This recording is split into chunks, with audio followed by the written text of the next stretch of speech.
Hi guys, welcome back to my YouTube channel Bavi vlogs. ಎಲ್ಲರೂ ಹೇಗಿದ್ದೀರಾ? ಚೆನ್ನಾಗಿದ್ದೀರಾ? ನಾನು ಕೂಡ ತುಂಬಾ ಚೆನ್ನಾಗಿದ್ದೀನಿ. ತುಂಬಾ ದಿನ ಆಗಿತ್ತು ಹಾರರ್ ವಿಡಿಯೋಸ್ನ ಅಪ್ಲೋಡ್ ಮಾಡಿ.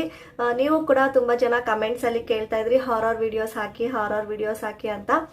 ಇವತ್ತು ನಿಮ್ ಜೊತೆಲಿ ಒಂದು ಸೂಪರ್ ಆಗಿರುವಂತಹ ರಿಯಲ್ ಗೋಸ್ಟ್ ಎಕ್ಸ್ಪೀರಿಯನ್ಸ್ ಸ್ಟೋರಿನ ನಿಮ್ ಜೊತೆ ಶೇರ್ ಮಾಡೋಣ ಅಂತ ಬಂದಿದ್ದೀನಿ. ಇದು ಒಂದು ಪುಟಾಣಿ ಹಾರರ್ ಸ್ಟೋರಿ, ಬಟ್ ರಿಯಲ್ ಆಗಿ ನಡೆದಿರೋ ಅಂತದ್ದು. ತುಂಬಾನೇ ಥ್ರಿಲ್ಲಿಂಗ್ ಆಗಿರುತ್ತೆ. ತುಂಬಾ ಚೆನ್ನಾಗಿದೆ ಈ ಸ್ಟೋರಿ, ನಿಮ್ಗೆ ತುಂಬಾನೇ ಇಷ್ಟ ಆಗುತ್ತೆ.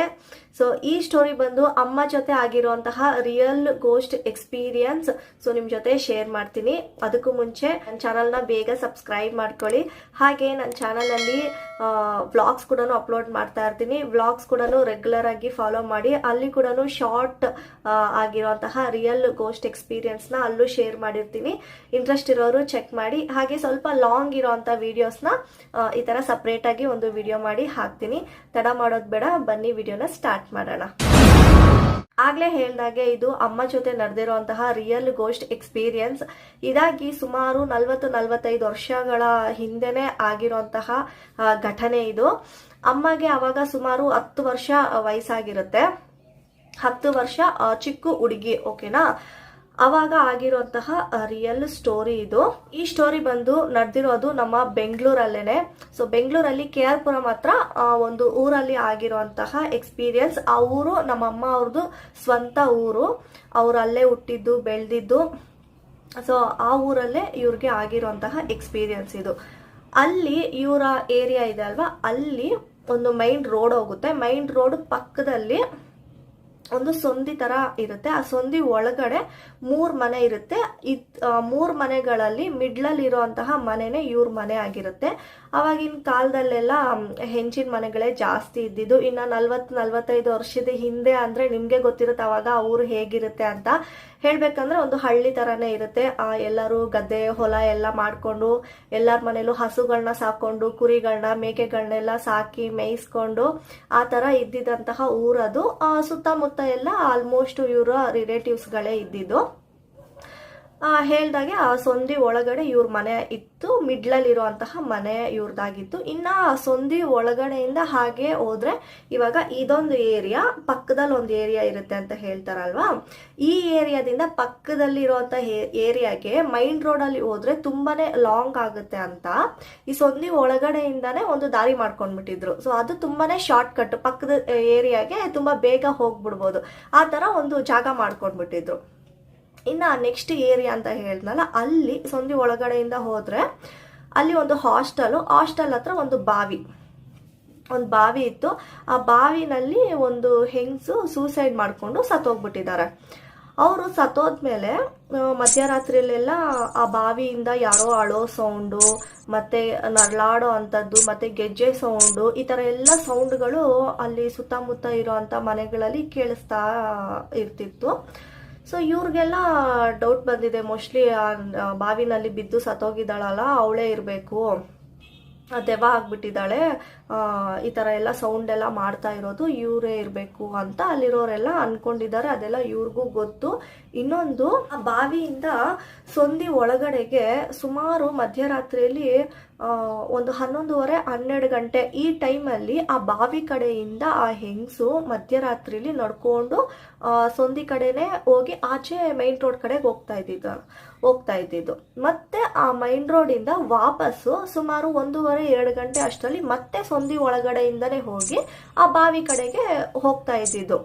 ಈ ಹೋಗ್ತಾ ಇರೋಂಥ ಟೈಮಲ್ಲಿ, ಅಂದ್ರೆ ಇವಾಗ ನಿಮ್ಗೆ ಗೊತ್ತು ನೆಗೆಟಿವ್ ಎನರ್ಜಿ ಡೈಲಿ ಅದ್ರದ್ದು ವರ್ಕ್ ಆಗಲ್ಲ. ಅದಕ್ಕೆ ಅಂತ ಈ ಅಮಾವಾಸ್ಯೆ ಹುಣ್ಣಿಮೆ ಆ ನೆಗೆಟಿವ್ ಎನರ್ಜಿ ಪವರ್ ಅನ್ನೋದು ಜಾಸ್ತಿ ಇರುತ್ತಲ್ಲ, ಆ ತರ ಟೈಮಲ್ಲೆಲ್ಲ ಅದು ಸಂಜೆ ಒಳಗಡೆಯಿಂದ ಬರೋದು ಹೋಗೋದು ಈ ತರ ಮಾಡೋದನ್ನ ಅಲ್ಲಿರೋರು ಸುಮಾರು ಜನ ನೋಡಿದ್ದಾರೆ. ಲೈಕ್ ಯಾವ ತರ ವೈಟ್ ಕಲರ್ ಸ್ಯಾರಿ ಉಟ್ಕೊಂಡು, ಉದ್ದ ಕೂದಲು, ನಿಧಾನಕ್ಕೆ ಗೆಜ್ಜೆ ಸೌಂಡು, ಮತ್ತೆ ಒಂದೊಂದು ಹೆಜ್ಜೆ ಮೇಲೆ ಒಂದು ಹೆಜ್ಜೆ ಇಟ್ಕೊಂಡು ನಡ್ಕೊಂಡು ಹೋಗ್ತಾರೆ ಅಂತ ಹೇಳ್ತಾರಲ್ವ, ಆ ತರ ನಿಧಾನಕ್ಕೆ ನಡ್ಕೊಂಡು ಹೋಗೋದನ್ನ ಅಲ್ಲಿರೋರು ತುಂಬಾ ಜನ ನೋಡಿದ್ದಾರೆ. ನೋಡಿ ಅವಳು ಮೋಹಿನಿ ಆಗ್ಬಿಟ್ಟಿದ್ದಾಳೆ ಅಂದ್ಬಿಟ್ಟು ಅಲ್ಲಿರೋರೆಲ್ಲ ಮಾತಾಡ್ಕೊಳ್ತಾ ಇದ್ದಿದ್ದು. ನಮ್ಮ ಅಜ್ಜಿ ಕೂಡ ಹಾಗೆ ಹೇಳ್ತಾ ಇದ್ದಿದ್ದು, ಅಮ್ಮ ಕೂಡ ಹಾಗೆ ಹೇಳ್ತಾ ಇದ್ದಿದ್ದು. ಒಂದಿನ ಹೀಗೆ ನಮ್ಮಮ್ಮಗೆ ಮಧ್ಯರಾತ್ರಿ ಮಲಗಿದ್ದಾರೆ. ಸುಮಾರು 1:30 ಟೈಮ್ ಆಗಿತ್ತು. ಅವಾಗ ನಿಮ್ಗೆಲ್ಲರಿಗೂ ಗೊತ್ತು, ಅವಾಗಿನ ಕಾಲದಲ್ಲಿ ಅಷ್ಟು ವಾಶ್ರೂಮ್ಸ್ ಎಲ್ಲ ಒಳಗಡೆ ಇರಲಿಲ್ಲ, ಹೊರಗಡೆ ಇದ್ದಿದ್ದು. ವಾಶ್ರೂಮ್ಗೆ ಇವ್ರಿಗೆ ಹೋಗ್ಬೇಕು ಅಂತ ಅನಿಸಿದೆ, ನಮ್ಮ ಅಜ್ಜಿನ ಎಬ್ಸಿದ್ದಾರೆ. ನಮ್ಮ ಅಜ್ಜಿನ ಎಬ್ಸಿದ್ರೆ ಅವ್ರೇನು ಮಾಡಿದ್ದಾರೆ, ಅವರು ನಾನು ಇಲ್ಲೇ ಮಲ್ಕೊಂಡು ನೋಡ್ತಾ ಇರ್ತೀನಿ, ನೀನು ಹೋಗ್ಬಿಟ್ಟು ಬಾ, ಪರವಾಗಿಲ್ಲ, ಏನು ಭಯ ಏನಿಲ್ಲ, ನಾನು ಇಲ್ಲಿಂದನೇ ನೋಡ್ತಾ ಇರ್ತೀನಿ, ಹೋಗು ಅಂತ ಅಂದ್ಬಿಟ್ಟು ನಮ್ಮ ಅಮ್ಮನ್ನ ನಮ್ಮ ಅಜ್ಜಿ ಒಬ್ಬರೇ ಕಳಿಸಿದ್ದಾರೆ. ಸರಿ, ನಮ್ಮಮ್ಮನೂ ಬಂದಿದ್ದಾರೆ, ವಾಶ್ರೂಮಿಗೆ ಬಂದು ವಾಶ್ರೂಮ್ಗೆ ಹೋಗಿ ಆಚೆ ಬಂದಿದ್ದಾರೆ. ಅಷ್ಟರಲ್ಲಿ ಈ ಹೆಂಗಸು ವಾಪಸ್ ಹೋಗೋ ಟೈಮ್ ಅಲ್ವಾ ಅದು, ಆ ಟೈಮ್ ಕರೆಕ್ಟಾಗಿ ವಾಶ್ರೂಮ್ನ ಪಾಸ್ ಮಾಡಿಕೊಂಡು ವಾಪಸ್ಸು ಹಾಸ್ಟೆಲ್ ಕಡೆಗೆ ಹೋಗ್ತಾ ಇರೋದನ್ನ ನಮ್ಮಮ್ಮ ನೋಡಿದ್ದಾರೆ. ನಮ್ಮಮ್ಮನಿಗೆ ಗೊತ್ತಿಲ್ಲ ಇದು ಏನು ಹೋಗ್ತಾ ಇರೋದು ಅಂದ್ಬಿಟ್ಟು ಅವ್ರಿಗೆ ಗೊತ್ತಿಲ್ದಿರ ಅವರು ಯಾರೋ ಇಷ್ಟೊತ್ತಲ್ಲಿ ಯಾರೋ ಒಬ್ರು ಲೇಡಿ ಹೋಗ್ತಾ ಇದ್ದಾರೆ ಅಂತ ಅಂದ್ಕೊಂಡು, ನಮ್ಮಮ್ಮನಿಗೆ ಎಷ್ಟು ಧೈರ್ಯ ನಿಜವಾಗ್ಲೂ ಗೊತ್ತಿಲ್ಲ. ಅವರು ಅಂದರೆ ಅವ್ರಿಗೆ ಗೊತ್ತಿಲ್ಲ, ಇನ್ನು 10 years ಅಂದರೆ ಅವ್ರಿಗೇನು ಅಷ್ಟು ಗೊತ್ತಿರಲಿಲ್ಲ.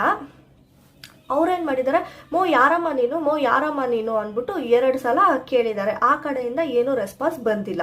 ನಿಧಾನಕ್ಕೆ ನಡ್ಕೊಂಡು ಹೋಗ್ತಾನೆ ಇದ್ದಾಳೆ, ಏನೂ ಮಾತಾಡಿಲ್ಲ, ಏನು ರಿಯಾಕ್ಷನ್ ಕೊಟ್ಟಿಲ್ಲ.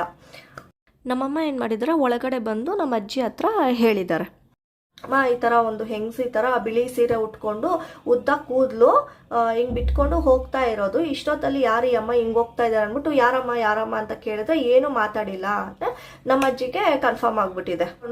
ಇವಳಿಗೆ ಹೇಳಿದ್ರೆ ಇನ್ನ ಭಯ ಪಡ್ತಾಳೆ ಅಂದ್ಬಿಟ್ಟು ನಮ್ಮ ಅಜ್ಜಿ ಏನು ಹೇಳ್ದಿರ ಅದೇನು ಇಲ್ಲಮ್ಮ ಮಲ್ಕೊ ನೀನು ಅಂತ ಹೇಳ್ಬಿಟ್ಟು ಮಲಗಿಸ್ಬಿಟ್ಟಿದ್ದಾರೆ. ಯಾರೋ ಆ ಟೈಮಲ್ಲಿ ಯಾರೋ ಅಕ್ಕಪಕ್ಕದಲ್ಲೇ ಯಾರೋ ಓಡಾಡೋರು ಇರ್ತಾರೆ, ಯಾರೋ ಹೆಂಗಸು, ನೀನು ತಲೆ ಕೆಡಿಸ್ಕೊಂಬೇಡ ಮಲ್ಗು ಅಂತ ಹೇಳಿ ನಮ್ಮ ಅಜ್ಜಿ ಮಲಗಿಸ್ಬಿಟ್ಟಿದ್ದಾರೆ. ಆಮೇಲೆ ಬೆಳಿಗ್ಗೆ ಎದ್ದ ಮೇಲೆ ಅವಾಗ ಕರೆದು ಕೇಳಿರೋದು, ನೀನು ರಾತ್ರಿ ಹೇಳ್ತಲ್ಲ ಏನದು ಹೇಳು ಅಂತ. ಅವಾಗ ನಮ್ಮಮ್ಮ ಡಿಟೇಲ್ ಆಗಿ ಹೇಳಿರೋದು, ಈ ಥರ ಯಾರೋ ಒಂದು ಹೆಂಗಸು ಬಿಳಿ ಸೀರೆ ಉಟ್ಕೊಂಡಿದ್ದಾರೆ, ಈ ಥರ ಉದ್ದ ಕೂದಲು ಬಿಟ್ಕೊಂಡು ನಿಧಾನಕ್ಕೆ ಹೆಜ್ಜೆ ಮೇಲೆ ಒಂದು ಹೆಜ್ಜೆ ಇಟ್ಕೊಂಡು ನಡ್ಕೊಂಡು ಹೋಗ್ತಾರಲ್ಲ, ಆ ಥರ ನಿಧಾನಕ್ಕೆ ನಡ್ಕೊಂಡು ಹೋಗ್ತಾ ಇದ್ರು. ನಾನು ಯಾರಮ್ಮ ಅಂತ ಕೇಳಿದ್ದಕ್ಕೆ ಅವ್ರು ಏನು ಮಾತಾಡಿಲ್ಲ ಅಂತ ನಮ್ಮಮ್ಮ ಹೇಳಿದ್ದಾರೆ. ಆವಾಗ ಅದು ಅಕ್ಕಪಕ್ಕ ಎಲ್ಲ ಇವರು ರಿಲೇಟಿವ್ಸೇ ಅಲ್ವಾ, ಎಲ್ಲ ಮಾತಾಡ್ಕೊಂಡು ಈ ಥರ ರಾತ್ರಿ ನನ್ನ ಮಗಳು ವಾಶ್ರೂಮ್ಗೆ ಹೋದಾಗ ಈ ಥರ ನೋಡಿದ್ದಾಳೆ ಅಂತೆಲ್ಲ ಮಾತಾಡ್ಕೊಂಡು ಇದ್ದಾರೆ. ಆಮೇಲೆ ಇವ್ರಿಗೂ ಕೂಡ ಕನ್ಫರ್ಮ್ ಆಗಿದೆ, ಮತ್ತೆ ಹೇಳೋದೆಲ್ಲ ನಿಜಾನೇ ಇವರೆಲ್ಲರೂ ಅಂದ್ಕೊಂಡು ಸುಮ್ಮನೆ ಆಗಿದ್ದಾರೆ. ಬಟ್ ನಮ್ಮಮ್ಮಗೆ ಯಾವುದೇ ರೀತಿ ತೊಂದರೆ ಮಾಡಿಲ್ಲ. ಹಾಗೆ ಅಲ್ಲಿ ನೋಡಿರೋರ್ಗೂ ಕೂಡ ಯಾರಿಗೂ ಏನು ತೊಂದರೆ ಆಗಿಲ್ಲ. ಬಟ್ ಸುಮ್ಮನೆ ಬಾವಿ ಕಡೆಯಿಂದ ಸಂಧಿ ಒಳಗಡೆಗೆ ಬಂದು ಹೊರಗಡೆ ರೋಡ್ ಕಡೆಗೆ ಹೋಗಿ ಮತ್ತೆ ವಾಪಸ್ಸು ಸಂಧಿಯಿಂದಾನೇ ಬಾವಿ ಕಡೆಗೆ ಹೋಗ್ತಾ ಇದ್ದಿದ್ದು.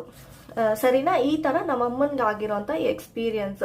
ಅಮ್ಮ ಯಾವಾಗಲೂ ಹೇಳ್ತಾರೆ, ಇವಾಗಲೂ ಹೇಳ್ತಾರೆ, ಈ ಸ್ಟೋರಿ ನಾವೆಲ್ಲ ಕೇಳಿದಾಗ ನಮ್ಗೆ ಯಾವಾಗಲೂ ಹೇಳ್ತಾರೆ, ನನ್ನ ಲೈಫಲ್ಲೇ ನಾನು ಆ ಥರ ಸೀರೆನ ನಾನು ನೋಡೇ ಇಲ್ಲ, ಅಷ್ಟು ಪಳ ಪಳ ಪಳ ಪಳ ಅಂತ ಹೊಳಿತಾ ಇತ್ತು ಆ ಸೀರೆ. ನನ್ನ ಲೈಫಲ್ಲಿ ಮತ್ತೆ ನಾನು ನೋಡ್ತೀನೋ ಇಲ್ವೋ ಅದು ಗೊತ್ತಿಲ್ಲ, ಇದುವರೆಗೂ ನಾನು ನೋಡಿಲ್ಲ ಆ ಥರ ಸೀರೆನ ಅಂತ ಈ ಮಾತನ್ನ ಮರೀದಿರ ಯಾವಾಗಲೂ ನಾವು ಈ ಸ್ಟೋರಿ ಸುಮಾರು ಸಲ ಕೇಳ್ತಾನೆ ಇರ್ತೀವಿ. ಅದು ಹೇಳು, ಆ ಸ್ಟೋರಿ ಹೇಳು, ಈ ಸ್ಟೋರಿ ಹೇಳು ಅಂದ್ಬಿಟ್ಟು ಕೇಳೋವಾಗ ಈ ಸ್ಟೋರಿನ ಕೇಳಿದಾಗ ಅವ್ರು ಹೇಳಿದಾಗ ಈ ಮಾತನ್ನ ಮಾತ್ರ ಮಿಸ್ಸೇ ಮಾಡಲ್ಲ. ನಾನು ವಿಡಿಯೋ ಮಾಡೋವಾಗೂ ಕೇಳ್ತಾ ಇದ್ದೆ, ನಾನು ಈ ಸ್ಟೋರಿ ಹೇಳ್ತೀನಿ ಅಂತ. ಅವಾಗ ಮರಿದಿರ ಈ ಮಾತು ಹೇಳು, ನನ್ನ ಲೈಫಲ್ಲೇ ಆ ಥರ ಸೀರೆ ನೋಡಿಲ್ಲ ಅಂತ ಹೇಳು ಅಂದ್ಬಿಟ್ಟು ಹೇಳ್ತಾ ಇದ್ರು. ಇನ್ನು ಅದೇ ಥರ ಅವ್ರ ರಿಲೇಟಿವ್ಸ್ಗೆ ಇನ್ನೊಂದು ಇನ್ಸಿಡೆಂಟ್ ಆಗಿದೆ. ಅದೇ ಥರ ನೋಡಿರೋ ಅಂಥದ್ದು ನಮ್ಮಮ್ಮ ಅವರ ರಿಲೇಟಿವ್ಸ್ಗೆ ಆಗಿರೋಂತಹ ಎಕ್ಸ್ಪೀರಿಯನ್ಸ್ ಇದು. ಎಲ್ಲ ರಿಲೇಟಿವ್ಸ್ ಎಲ್ಲ ಅಕ್ಕಪಕ್ಕ ಇರ್ತಾರಲ್ವಾ, ಅವರು ಕೂಡ ಇದೇ ರೀತಿ ಅವ್ರಿಗೂ ಒಂದು ಎಕ್ಸ್ಪೀರಿಯನ್ಸ್ ಆಗಿರೋದು. ಸೇಮ್ ಅವ್ರಿಗೆ ಗಂಡ ಹೆಂಡತಿ ಇಬ್ರು ಇರ್ತಾರೆ, ಅಂಕಲ್ ಮತ್ತು ಆಂಟಿ. ಆಂಟಿಗೆ ಸೇಮ್ ನಮ್ಮಮ್ಮಗೆ ಹೇಗೆ ಮಧ್ಯರಾತ್ರಿ ಎದ್ದು ವಾಶ್ರೂಮ್ಗೆ ಹೋಗ್ಬೇಕು ಅಂತ ಬಂದ್ರಲ್ವ, ಅದೇ ರೀತಿ ಆ ಆಂಟಿಗೂ ವಾಶ್ರೂಮ್ಗೆ ಹೋಗ್ಬೇಕು ಅಂದ್ಬಿಟ್ಟು ಅವರ ಹಸ್ಬೆಂಡ್ನ ಎಬ್ಬರಿಸಿದ್ದಾರೆ, ಬನ್ನಿ ನಾನು ಈ ಥರ ವಾಶ್ರೂಮ್ಗೆ ಹೋಗ್ಬೇಕು ಅಂತ. ಸರಿ, ಅವರು ಎಬ್ಬರಿಸಿ ಕರ್ಕೊಂಡು ಬಂದು ನಾನು ಬಾಗ್ಲ ಹತ್ರನೇ ನಿಂತ್ಕೊಂಡಿರ್ತೀನಿ, ನೀನು ಹೋಗಿ ವಾಶ್ರೂಮ್ಗೆ ಹೋಗ್ಬಿಟ್ಟು ಬಾ ಅಂದ್ಬಿಟ್ಟು ಹೇಳಿ ಕಳಿಸಿದ್ದಾರೆ. ಅವಾಗೂ ಸೇಮ್ ಟೈಮು 1:30-2 ಗಂಟೆ ಮಧ್ಯದಲ್ಲೇ ಟೈಮ್ ಆಗಿದ್ದು. ಅವ್ರು ವಾಶ್ರೂಮ್ಗೆ ಹೋಗಿದ್ದಾರೆ, ಇವ್ರೇನು ಮಾಡಿದ್ದಾರೆ, ನಿಂತ್ಕೊಂಡಿದ್ದಾರೆ. ಸೇಮು ವಾಪಸ್ಸು ಅಂದರೆ ಅದು ಬಾವಿ ಕಡೆಯಿಂದ ಸಂಧಿ ಒಳಗಡೆಗೆ ಹೋಗಿ ರೋಡ್ ಕಡೆಗೆ ಹೋಗಿ ಮತ್ತೆ ರೋಡಿಂದ ಸಂಧಿ ಒಳಗಡೆಗೆ ಬಂದು ಬಾವಿ ಕಡೆಗೆ ಹಾಸ್ಟೆಲ್ ಕಡೆಗೆ ಹೋಗೋ ಥರ ಹೋಗ್ತಾ ಇರೋದು. ಅದೇ ಟೈಮಲ್ಲಿ ಇವರು ಅಂಕಲ್ ಆಚೆ ನಿಂತ್ಕೊಂಡಿದ್ರಲ್ಲ, ಇವ್ರು ಏನು ಮಾಡಿದ್ದಾರೆ ನೋಡ್ಬಿಟ್ಟು ಆ ಆಂಟಿ ಹೆಸರು ಬಂದು ರತ್ನ ಅಂತ. ರತ್ನ ಬರಬೇಡ, ಒಳಗಡೆನೇ ಇರು, ಅದೇನೇ ಆಗಲಿ ನೀನು ಆಚೆ ಬರಬಾರ್ದು ಅಂತ ಹೇಳಿ ಇವರು ಒಳಗಡೆಗೆ ಹೋಗಿ ಡೋರ್ ಹಾಕೊಂಡ್ಬಿಟ್ಟಿದ್ದಾರೆ. ಸ್ವಲ್ಪ ಹೊತ್ತು ಆದಮೇಲೆ ಬಂದು ಬಾಗಿಲು ತಟ್ಟಿದ್ದಾರೆ ವಾಶ್ರೂಮ್ದು. ಆಮೇಲೆ ಅವ್ರು ಬಂದಮೇಲೆ ಯಾಕೆ ಏನಾಯಿತು, ನನ್ನನ್ನು ಬರಬೇಡ ಅಂತ ಯಾಕೆ ಹೇಳಿದೆ ನೀನು ಅಂದ್ಬಿಟ್ಟು ಆಂಟಿ ಕೇಳಿದಾಗ ಅಂಕಲು ಅದು ಪೀಡೆ ಹೋಗ್ತಾ ಇತ್ತು, ಯಾವುದೋ ಪೀಡೆ ಬರುತ್ತಲ್ಲ ಅದೇ ಹೋಗ್ತಾ ಇತ್ತು, ಇನ್ನು ಅದು ಹೋಗೋ ಟೈಮ್ಗೆ ನೀನಾಗಲಿ ಅಥವಾ ನಾನಾಗಲಿ ಎದುರುಗಡೆ ನಮ್ಮನ್ನು ಬಿಡುತ್ತಾ, ನಮ್ಮನ್ನು ತುಳಿದ್ಬಿಟ್ಟು ಹೋಗುತ್ತೆ, ಏನಾಗ್ತಾ ಇತ್ತೋ ಏನೋ ಗೊತ್ತಿಲ್ಲ, ಅದು ನೋಡಿದಿದ್ರೆ ನಮ್ಮನ್ನ, ಅದಕ್ಕೆ ಬರಬೇಡ ಅಂತ ಹೇಳಿ ಒಳಗಡೆಗೆ ಹೋಗಿ ಬಾಗ್ಲು ಹಾಕೊಂಬಿಟ್ಟೆ ಅಂತ ಹೇಳಿ ಆಂಟಿ ಫುಲ್ಲು ನೋಡ್ದ, ನೀನು ನನ್ನ ಬಿಟ್ಟು ಹೋಗಿದ್ಯಾ, ನನ್ನ ಬಂದು ಏನಾದರೂ ಮಾಡಿಬಿಟ್ಟಿದ್ರೆ ಏನು ಮಾಡಲಿ ಅಂದ್ಬಿಟ್ಟು ಆಂಟಿ ಹೇಳ್ತಾ ಇದ್ರಂತೆ. ಮತ್ತೆ ಬೆಳಿಗ್ಗೆ ಆದಮೇಲೆ ನಮ್ಮ ಅಜ್ಜಿ ಹತ್ರ ಅಕ್ಕಪಕ್ಕ ಎಲ್ಲ ಅದೇ ಹೇಳ್ದಾಗೆ ಎಲ್ಲ ರಿಲೇಟಿವ್ಸೇ ಇದ್ದಿದ್ದಕ್ಕೆ ಎಲ್ಲರ ಹತ್ರನೂ ಹೇಳ್ತಾ ಇದ್ದಿದ್ದು. ಬಟ್ ಅದೇ ಅವ್ರಿಗೂ ಏನೂ ಆಗಿಲ್ಲ, ನಮ್ಮಮ್ಮಗೂ ಏನೂ ಮಾಡಿಲ್ಲ ಸದ್ಯ. ಇದೇ ಒಂದು ರಿಯಲ್ ಸ್ಟೋರಿ. ಇದು ರಿಯಲ್ ಆಗಿ ನಾವು ಈ ಮೋಹಿನಿನೆಲ್ಲ ನಾವು ಟಿ ವಿನಲ್ಲಿ ಮೂವಿಗಳಲ್ಲೆಲ್ಲ ನೋಡಿರ್ತೀವಿ. ಆದರೆ ನೋಡಿ ಇವಾಗ ಆ ಕಾಲದಲ್ಲಿ ನಮ್ಮಮ್ಮ ಸುಮಾರು ಅದೇ 40-45 ವರ್ಷದ ಹಿಂದೆನೇ ಮೋಹಿನಿನ ನೋಡ್ಬಿಟ್ಟಿದ್ದಾರೆ. ಸೊ ನೋಡಿ ಮಾತಾಡ್ಸಿದ್ದಾರೆ. ಸ್ಟೋರಿ ಕೇಳಿದ್ರೇ ನಿಜ ಭಯ ಆಗುತ್ತೆ. ನಾವು ನಿಜವಾಗ್ಲೂ ನೀನು ನೋಡ್ದ, ನಿಜವಾಗ್ಲೂ ಹಂಗಿತ್ತ, ಹೆಂಗಿತ್ತು ಏನು ಅಂತ ಡಿಟೇಲ್ ಆಗಿ ಕೇಳೋದು. ಅದೇ ಮುಂದೆಯಿಂದ ನೋಡಿಲ್ಲ, ಹಿಂದೆಯಿಂದನೇ ನೋಡಿರೋದು. ಅಲ್ಲಿ ನೋಡಿರೋರೆಲ್ಲರೂ ಹಿಂದೆಯಿಂದನೇ ನೋಡಿರೋದು. ಬಿಳಿ ಸೀರೆ ಉಟ್ಕೊಂಡು ಉದ್ದ ಕೂದಲು ನಿಧಾನಕ್ಕೆ ನಡ್ಕೊಂಡು ಹೋಗೋದನ್ನೇ ಎಲ್ಲರೂ ನೋಡಿರೋದು, ಮುಂದೆಯಿಂದ ಯಾರೂ ನೋಡಿಲ್ಲ. ಅಂದರೆ ಬಾವಿಯಿಂದ ಅಳೋ ಸೌಂಡು, ನಡ್ಲಾಡೋದು, ಗೆಜ್ಜೆ ಸೌಂಡ್ ಎಲ್ಲ ಕೇಳ್ತಾ ಇದ್ದಿದ್ದಕ್ಕೆ ಆ ಹೆಂಗ್ಸ್ ಯಾರೋ ಬಿದ್ದು ಸತ್ತೋಗಿದ್ರಲ್ಲ ಅವರೇ ಆಗಿರ್ತಾರೆ ಅಂದ್ಬಿಟ್ಟು ಎಲ್ಲರೂ ಮಾತಾಡ್ತಾರೆ ಅಂತ ಹೇಳ್ತಾರೆ.